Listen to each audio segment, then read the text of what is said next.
Hello friends, मैं वीरू चौहान। संयम UPSC में आपका स्वागत है। बहुत दिनों बाद मैं वीडियो बना रहा हूँ। कुछ समय ऐसा हो गया था, थोड़ा कुंभ चले गए, थोड़ा व्यस्तता हो गई थी और पेपर भी आ रहे हैं नज़दीक। पर अब से हम रेगुलर होने की कोशिश करेंगे क्योंकि 80 दिन लगभग 78 या 9 दिन 79 दिन बचे हैं पेपर में हमारे यूपीएससी के लिए।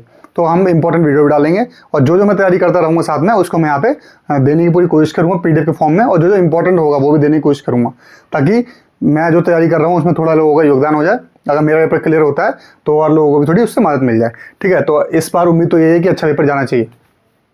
ठीक है, नीति आयोग की नई रिपोर्ट आई है, ये हमारे पेपर के लिए इंपॉर्टेंट है, मेंस में इंपॉर्टेंट है ही है, और यहाँ पता भी होनी चाहिए कि पहली बार ये रिपोर्ट निकल ली है ऐसी कोई, तो इसलिए ये इंपॉर्टेंट बन जाती है हम लोगों के लिए।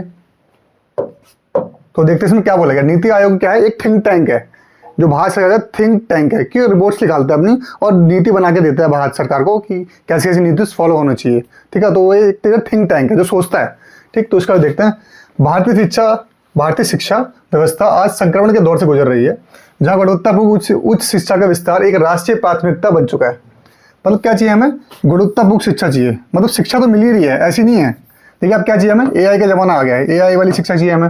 ठीक है, स्किल डेवलपमेंट, स्किल पे काम होना चाहिए। अब इंडिया क्या कर रहा है? इंडिया भी क्या था हमारा, हम लोग जो हम अभी तो थे सॉफ्टवेयर बेस्ड पे काम करते थे, जितने भी सॉफ्टवेयर के काम करते थे, हम किस पे? मैन्युफैक्चरिंग पे शिफ्ट होने वाले हैं। ठीक, मैन्युफैक्चरिंग पे शिफ्ट होने वाले हैं।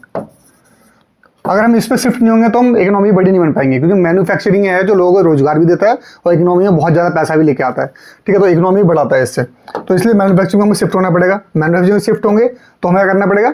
स्किल बेस्ड नॉलेज चाहिए, और हमें वो शिक्षा कहाँ से मिलेगी? शुरुआती स्कूल दौर से शिक्षा मिलेगी, तब जाके वो बात बनेगी। तो इसलिए बोल रहे हैं कि ये जरूरी है कि गुणवत्तापूर्ण शिक्षा चाहिए। ये मतलब है पूरा गुणवत्तापूर्ण शिक्षा के क्या है, एक तरीके से क्या है, इसमें संक्रमण काल से गुजरा, मतलब बहुत दिक्कत है अभी। नीति आयोग की हालिया रिपोर्ट राज्यों और राज्य सार्वजनिक विश्वविद्यालयों, किसकी? राज्य हो गए, ठीक, और राज्य के सार्वजनिक मतलब पब्लिक जो होते हैं विश्वविद्यालय,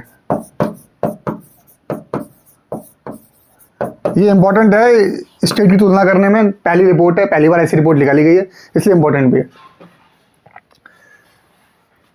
ठीक है, राज्य और सार्वजनिक विश्वविद्यालय के माध्यम से गुणवत्तापूर्ण उच्च शिक्षा का विस्तार, उच्च शिक्षा के क्षेत्र में अपनी तरह का पहला नीति का दस्तावेज है। तो मैंने बोला पहला नीति का दस्तावेज है, ऐसा कुछ है उच्च शिक्षा के क्षेत्र में, मतलब जो हायर जो एजुकेशन है उसके लिए, जो विशेष रूप से राज्यों और राज्य सार्वजनिक विश्वविद्यालयों पर केंद्रित है। ठीक, यह रिपोर्ट विभिन्न राज्यों में उच्च शिक्षा के वित्तीय परिव्यय, मतलब कितना पैसा उनके पास है, कितना पैसा उनको मिल रहा है, इस चीज़ों पे पूरे एक रिपोर्ट है। उसके ऊपर क्या है अगला पॉइंट? नामांकन प्रवृत्तियों, मतलब कितने लोग उसमें एनरोलमेंट करवा रहे हैं। लैंगिक संतुलन, उसमें मेल और फीमेल का कितना वो संतुलन है, बैलेंस कितना है उसमें जेंडर का, कि ऐसा तो नहीं कि बहुत ज़्यादा लड़के हैं और लड़कियां कम है, और लड़कियां बहुत ज़्यादा लड़के कम है। इस पर भी पूरा देखा जा रहा है। लैंगिक संतुलन चाहिए। डिजिटल विभाजन, मतलब कि जो गांव के शिक्षा केंद्र हैं वहाँ पे डिजिटली लोग कम पढ़ रहे हैं, जो शहरी लोग शिक्षा हैं, जो मतलब नगर में हैं, बड़े बड़े कस्बों में हैं, वहाँ पे लोग डिजिटली ज़्यादा एम्पावर्ड हो रहे हैं। तो इसके लिए विश्वविद्यालय घनत्व जैसे महत्वपूर्ण, मतलब कितने विश्वविद्यालय पे टीचर कितने हैं और कितने बच्चों के विश्वविद्यालय हैं, ये भी इंपॉर्टेंट है। इसमें बोला गया है इन सीधे पॉइंटों पे ये रिपोर्ट निकाली गई है। ये सारे इतने ही पॉइंट है। ठीक, ये इंपॉर्टेंट पॉइंट्स है, थोड़ा ध्यान में रखना इनको, क्योंकि पहली बार दस्तावेज निकल रहा है तो पूछ लिया जाएगा कि वित्तीय परिव्यय, नामांकन प्रवृत्ति, लिंग संतुलन, डिजिटल विभाजन और विश्वविद्यालय घनत्व जैसे महत्वपूर्ण पहलुओं पर उजागर करते हैं। अब आगे देखते हैं। उच्च शिक्षा के क्षेत्र में राज्यों के बीच शिक्षा व्यय में भारी असमानता है, जैसे कि जम्मू कश्मीर 8.11% और मणिपुर 7.25%, जहां अपने शिक्षा बजट का बड़ा भाग व्यय कर रहे हैं। ये अपने क्या शिक्षा बजट में कितना? 8 जम्मू कश्मीर, सोचिए आप लोग, और मणिपुर आबादी के मामले में बहुत छोटे राज्य, ये कितना? 8.11, ये कितना? 7.25। आगे देखते हैं, बिहार भी आएगा। आगे हाल देखते हैं। शिक्षा बजट का बड़ा भाग व्यय कर रहे हैं। वहीं देश की राजधानी दिल्ली में शिक्षा पर मात्र 1.7। अब दिल्ली के बाद सोच लीजिए ये राजधानी है, कितना? 1.67। एक चीज ये भी हो सकती है, इसको भी थोड़ा नजरिए देखना चाहिए। दिल्ली में ज़्यादातर यूनिवर्सिटी डेवलप्ड हो चुकी हैं, मतलब बनी हुई हैं, स्टैब्लिश हैं, और इन जगहों पर स्टैब्लिश की जा रही होंगी, इसलिए उनको बनाने में ज़्यादा पैसा खर्च भी हो रहा हुआ है, ऐसी बात भी है, इसको मानते हैं। परंतु ये बहुत अच्छे आंकड़े हैं जम्मू कश्मीर और मणिपुर के लिए। वहीं देश की राजधानी 1.6। इसी प्रकार प्रति युवा शिक्षा पर व्यय में केरल, तमिलनाडु, महाराष्ट्र, आंध्र प्रदेश। अब प्रति युवा शिक्षा व्यय मतलब हर किसी स्टूडेंट के ऊपर कितना खर्चा किया जा रहा है, उसमें कौन आगे, इसको देखते हैं। तो ये भी इंपॉर्टेंट है, इसमें कौन है ये देखते हैं। युवा बयान में केरल, तमिलनाडु, महाराष्ट्र, आंध्र प्रदेश और तेलंगाना आ गए हैं, जबकि राजस्थान, पंजाब और छत्तीसगढ़ पिछड़ रहे हैं। यह स्थिति दर्शाती है कि कुछ राज्य उच्च शिक्षा को प्राथमिकता दे रहे हैं, जबकि अन्य भी संस्थानों के अभाव से जूझ रहे हैं। इस रिपोर्ट में अब इंपॉर्टेंट आ गया था, विश्वविद्यालय घनत्व को लेकर भी महत्वपूर्ण निष्कर्ष सामने आया। राष्ट्रीय स्तर पर प्रति 1 लाख युवाओं में, जैसे कि 1 लाख युवा हैं, उसमें कितने 0.8 विश्वविद्यालय, मतलब कितनी यूनिवर्सिटी आ रही है, इतना यूनिवर्सिटीज आ रही हैं। अब देखिए खुद राष्ट्रीय स्तर पर, नेशनल लेवल पे। लेकिन सिक्किम में कितने, और खुद देखिए सिक्किम की बात की जाए,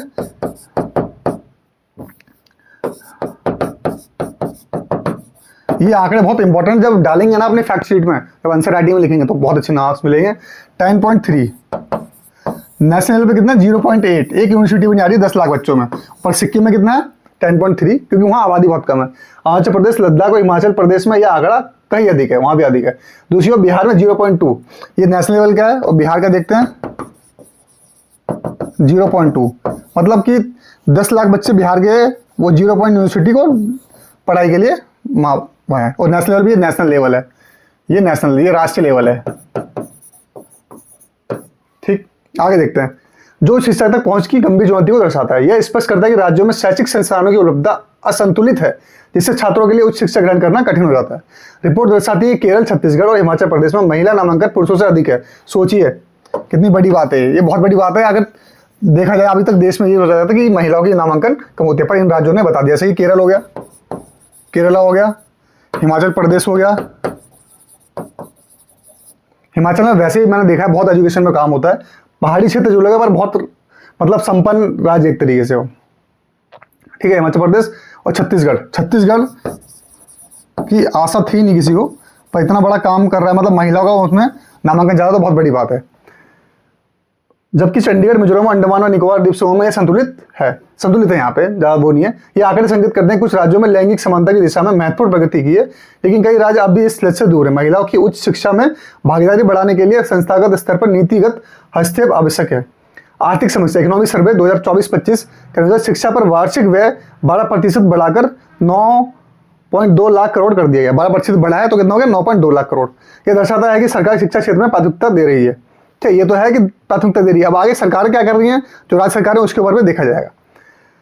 ये दर्शाता है कि दे रही है, लेकिन राज्यों के बीच संसाधनों का असमान वितरण अभी भी एक बड़ी चुनौती है। ठीक है, ये भी एक इंपॉर्टेंट चीज है कि राज्यों के बीच असमान क्या है, संसाधनों का वितरण।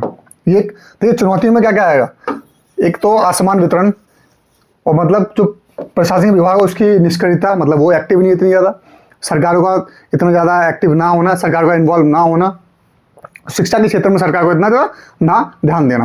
ये कुछ और इंफ्रास्ट्रक्चर कमी हो जाएगी, पैसों की कमी हो जाएगी, ठीक है, डिजिटली कमी हो जाएगी, कुछ होती हैं जो कमियाँ, इस सब पढ़ते रहेंगे उसमें कमियाँ भी हैं, और क्या क्या हमने स्थान ग्रहण किए वो भी हैं।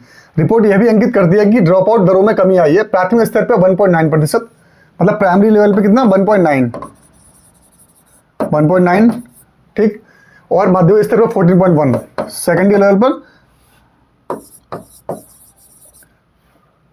जबकि 2014 से 22 के बीच उच्च शिक्षा नामांकन में 26% की वृद्धि हुई है, इनपुट बड़ा भी है।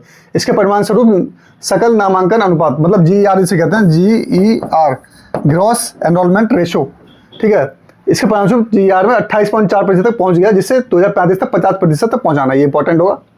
हालांकि शिक्षा के क्षेत्र में डिजिटल माध्यम की पहुंच बढ़ रही है, लेकिन शहरी और ग्रामीण क्षेत्रों के बीच डिजिटल असमानता अभी भी बनी हुई है। नीति आयोग की यह रिपोर्ट उच्च शिक्षा में व्याप्त असमानता को उजागर करती है, और यह दर्शाती है कि यदि भारत को वैश्विक शिक्षा केंद्र बनना है तो राज्यों को अपनी भूमिका को अधिक प्रभावी बनाना होगा। संसाधनों का समुचित वितरण, शिक्षा पर व्यय में कमी, अब देखिए कुछ है कैसे इसमें सुधार किया जा सकता है। यही कमियां हैं और सुधार भी वही होंगे। अब ऐसा नहीं कि सुधार कुछ और होगा, कमियां कुछ और होंगी, कमियां जो होंगी सुधार भी उन्हीं में होंगे। तो अगर आपसे कमियां पूछी हैं तो इसमें लिखना, सुधार हो तो इसको लिख के सुधार तक तरीके से बताना। जैसे कि असमानताओं को उजागर करती है, ये दर्शाती है यदि भारत को वैश्विक शिक्षा केंद्र बनना है, राज्यों को अपनी भूमिका के अधिक प्रभावी बनाना है। संसाधनों का समुचित वितरण, ठीक, पहले समुचित वितरण, शिक्षा पर व्यय में वृद्धि, महिला शिक्षा प्रोत्साहन, डिजिटल समावेशन, प्राथमिकता देना आवश्यक है। ये 3-4 पॉइंट है, उनको आगे ले जाना है। उच्च शिक्षा केवल ज्ञान का विस्तार ही नहीं बल्कि सामाजिक और आर्थिक प्रगति की कुंजी भी है। इस संदर्भ में नीति आयोग की यह रिपोर्ट राज्यों को एक स्पष्ट दिशा प्रदान करने का काम करती है। जिससे भारत शिक्षा के क्षेत्र में एक वैश्विक नेतृत्वकर्ता के रूप में उभर सके। ठीक है, ये इंपॉर्टेंट था। ये पहली बार ऐसी रिपोर्ट आई है जो कि राज्यों के लिए निकाली गई है और इसमें राज्यों की जो है उच्च शिक्षा के बारे में बात की गई हो। तो इंपॉर्टेंट रिपोर्ट है, ये आपके लिए जरूरी भी है और पेपर में आप इससे बहुत कुछ लिख सकते हैं। जब पूछा जाएगा क्वेश्चन में शिक्षा के बारे में क्वेश्चन पूछा जाएगा, लैंगिक समानता के बारे में पूछा जाएगा। ठीक है, हमारे जो व्यय है कितना, हम इकोनॉमी के आ जाएगा तो हमारा इकोनॉमिक सर्वे के ऊपर हम इकोनॉमिक सर्वे से ले सकते हैं कि ये कहा गया इकोनॉमिक सर्वे में इतना बढ़ाया गया हमारा व्यय शिक्षा के ऊपर, तो इकोनॉमिक सर्वे के आंकड़े पेश कर सकते हैं। तो इस तरीके से आप 3-4 डायमेंशन में जाके इस छोटे से पैराग्राफ से खेल सकते हैं। तो ये वीडियो यहीं समाप्त करते हैं। तब तक के लिए खुश रहिए, स्वस्थ रहिए। जय हिंद, जय भारत।